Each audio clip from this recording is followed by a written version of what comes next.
Bom dia, boa tarde ou boa noite. Essa é uma apresentação do relatório de estágio curricular obrigatório 1 do Instituto de Biociências com a Faculdade de Medicina, Universidade Federal do Mato Grosso. O meu nome é Alexandra Luiza, eu sou do curso de Ciências Biológicas e hoje eu vou falar um pouco sobre a avaliação anti-inflamatória do extrato do xilopódio de Cocospermum regium, ou algodão do campo, em modelos experimentais em vivo. Irei falar um pouco sobre o meu projeto PIBIC, que ainda está em andamento.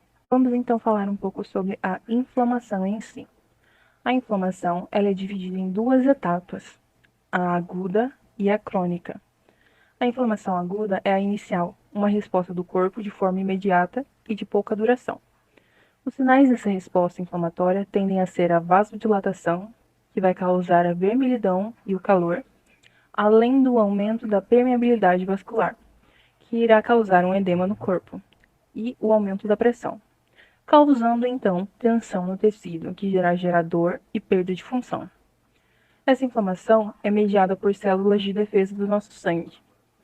Após a lesão ocorrida, as plaquetas liberam proteínas e os mastócitos histamina e serotonina. Isso irá mediar a permeabilidade e a vasodilatação. Assim que isso acontecer, os neutrófilos se migram por indução das quimiocinas, eles irão fagocitar os patógenos e contribuir para a resposta do corpo. As quimiocinas também atraem os macrófagos até a lesão para serem ativados. Os macrófagos, então, produzem citocinas que atraem leucócitos para auxiliar na resposta inflamatória. Já a inflamação crônica é como uma segunda resposta do corpo. Se a aguda não conseguir cumprir o seu papel, a crônica se inicia. Esse processo é mais duradouro e é caracterizado pela ativação imune. Os macrófagos ainda estão ativados e podem produzir mais mediadores que o necessário, causando então dano ao tecido. Essa inflamação sempre está relacionada aos danos teciduais. Inflamações crônicas existem como asma, câncer, algumas alergias e outras doenças.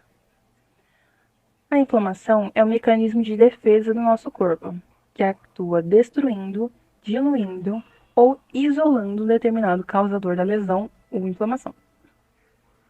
Esse processo serve para defesa e reparação. Além de se defender, ele irá fazer com que o processo da reparação das células se inicie, como a cicatrização e a regeneração do tecido. Ela tem o objetivo direto e específico de restabelecer a homeostase após uma lesão, sendo necessário ao organismo. No entanto, se ocorrer de forma exacerbada, pode ser prejudicial aos tecidos. Se a remoção do agente causador persistir por um tempo significativo, poderá ocorrer danos teciduais e fibrose. O tratamento mais recorrente é com o uso de anti-inflamatórios não esteroidais, que podem causar eventos adversos como os eventos gastrointestinais e outros. Por isso, a busca de outros tipos de medicamento para esse problema. E onde podemos procurar esses novos medicamentos?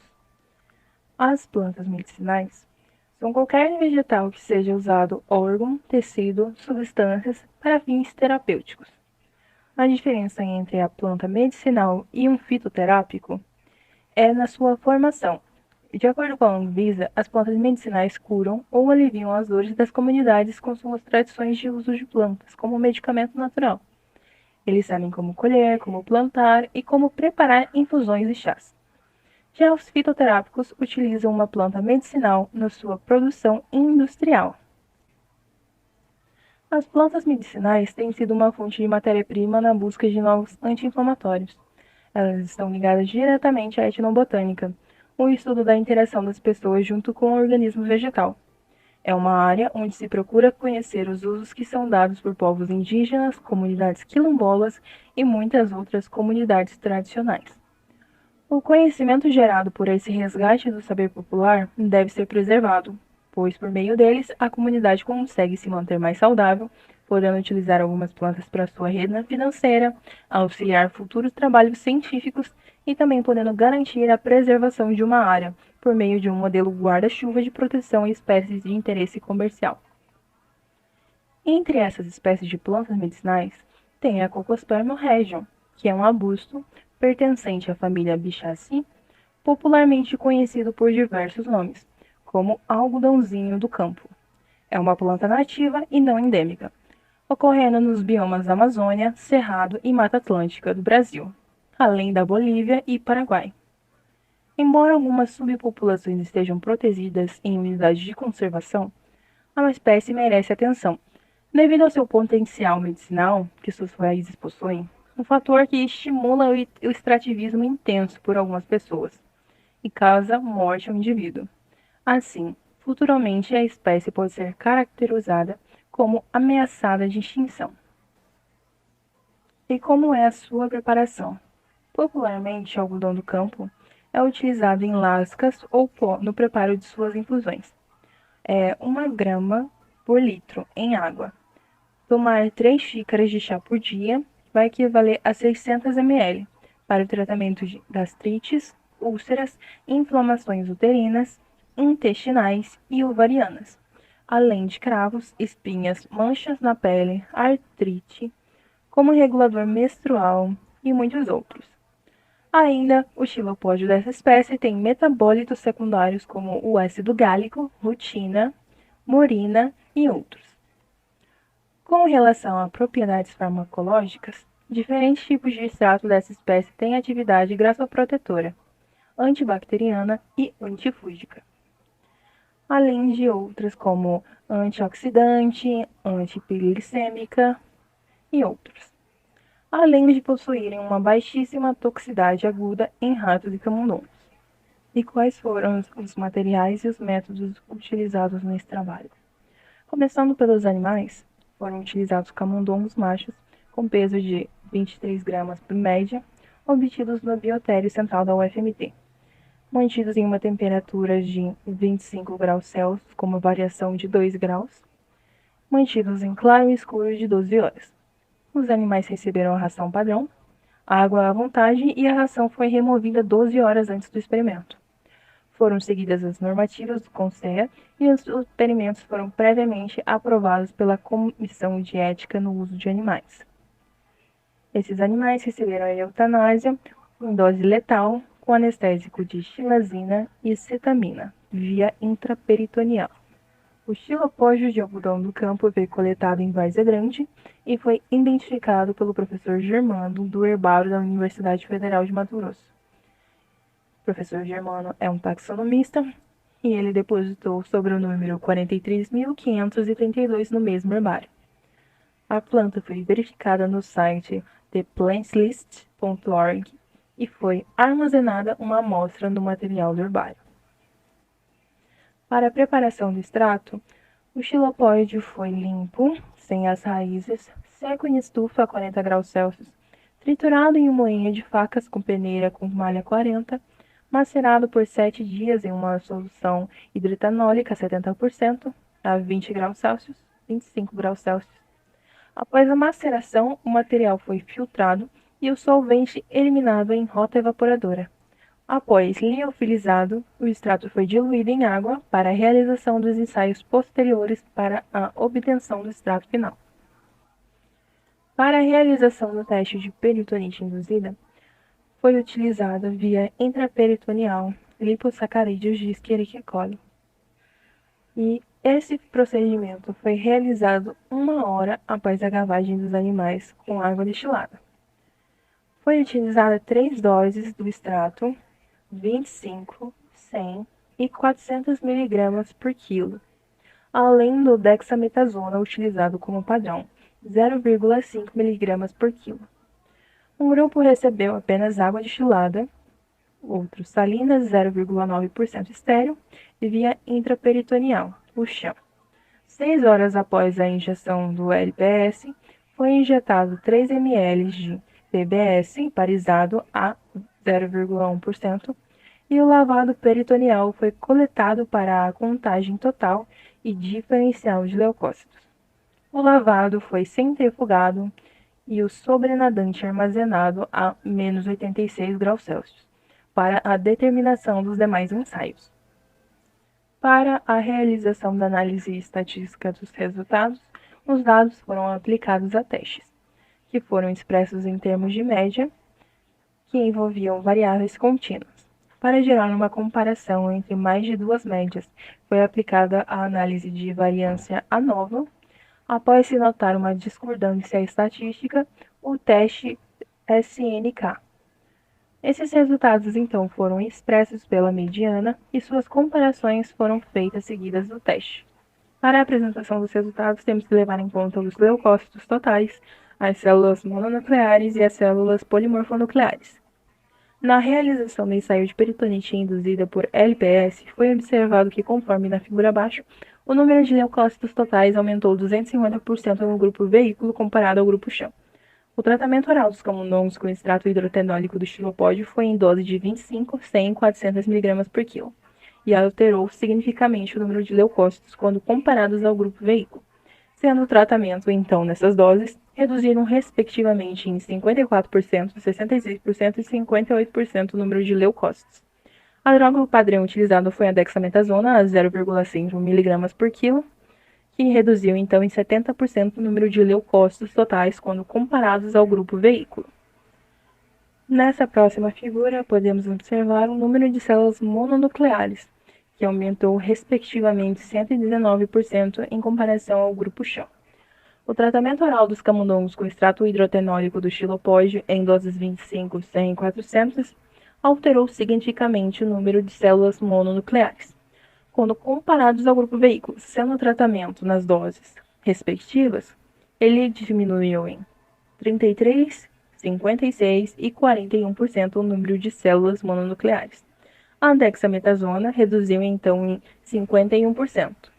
Agora falando nas células polimorfonucleares, podemos observar aqui na imagem que ela aumentou em 1.630% em comparação do grupo veículo quando comparado ao grupo chão.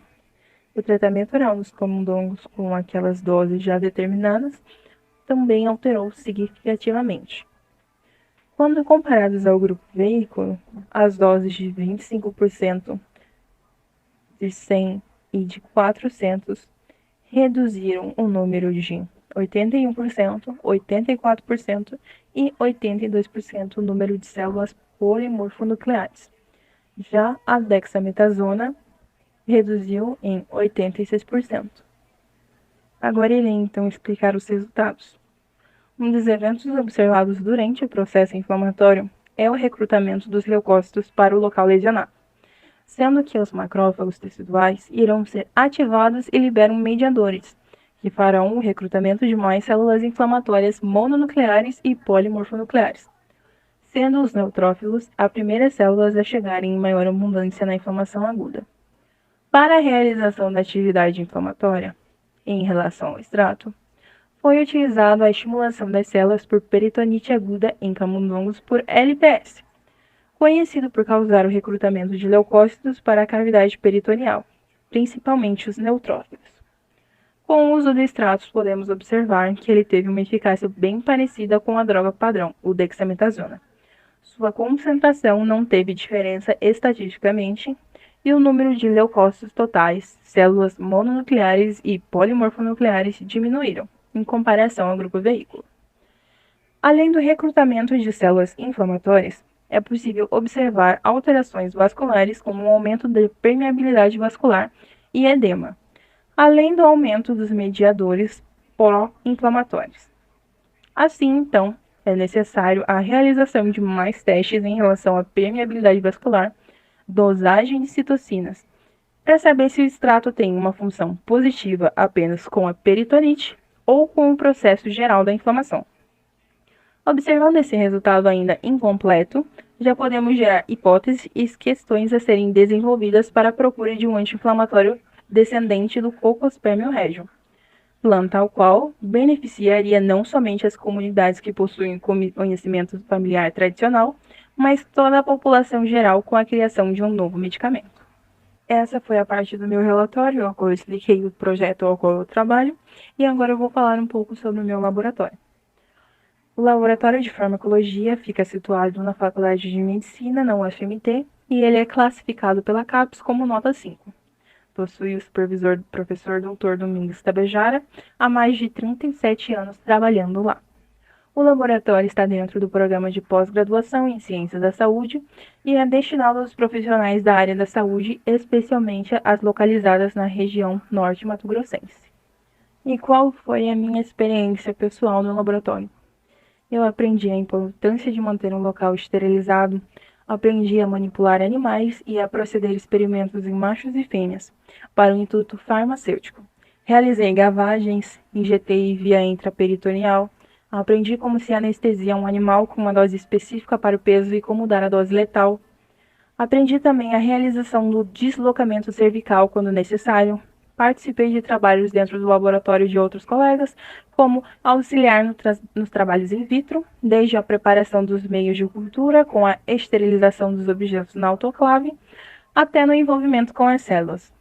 Participei também de trabalhos em vivo, que envolviam edema de orelha, avaliação do colo de útero, vagina e o próprio útero dos camundongos, onde são realizados cortes histológicos, testes de permeabilidade vascular e também participei de testes com dor.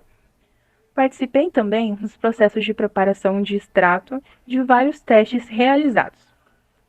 Tive meu nome presente em um artigo que aguarda a aprovação para publicação como forma de ilustradora, com todos esses desenhos que eu estou mostrando agora. E também agora faço parte da organização do laboratório. Tenho uma geladeira como responsabilidade para a organização de todos os extratos e medicamentos presentes. Além do meu projeto fixo PIBIC, com algodão do campo, eu acabo de entrar para um projeto etnobotânica do laboratório, ao qual estaremos visitando comunidades ao centro-sul de Cuiabá. Essas são todas as minhas referências utilizadas e foi essa a minha apresentação. Muito obrigada.